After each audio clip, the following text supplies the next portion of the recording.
DJ Sima.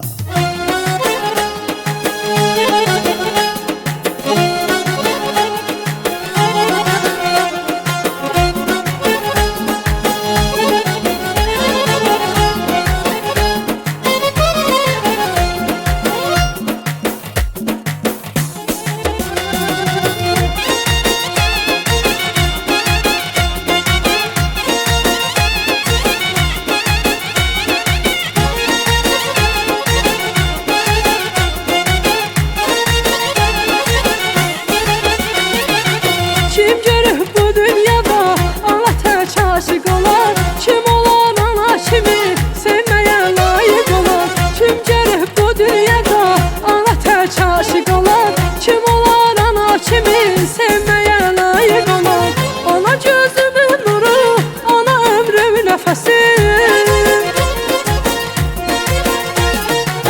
Olmayanda sən ana, olur aləm qəfəsi. Cənnət aydın altına Tanrıdan paydı ana, sənin o gözəl səsi mənə lay laydı ana. Cənnət aydın altına Tanrıdan paydı ana, sənin o gözəl səsi mənə lay laydı ana.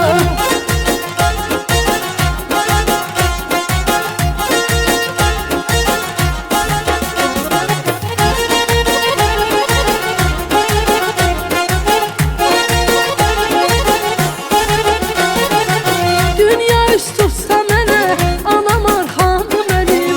Ömrümün gözəlliyi, ana dünyamdır mənim. Dünya üst tutsa mənə, ana arxamdır mənim. Ömrümün gözəlliyi, ana dünyamdır mənim.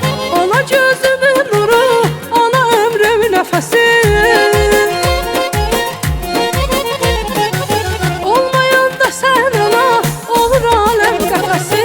Cənnət aydın altına Tanrıdan paydı ana, sənin o gözəl səsi mənə lay laydı ana. Cənnət aydın altına Tanrıdan paydı ana, sənin o gözəl səsi mənə lay laydı ana.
Olmayanda sən ana, olur aləm qəfəsi. Cənnət aydın altına Tanrıdan paydı ana, sənin o gözəl səsi mənə lay laydı ana.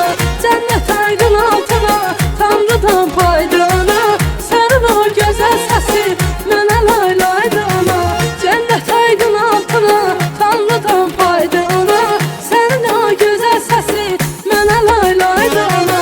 Cənnət aydın altına Tanrıdan paydı ana, sənin o gözəl səsi mənə lay laydı ana.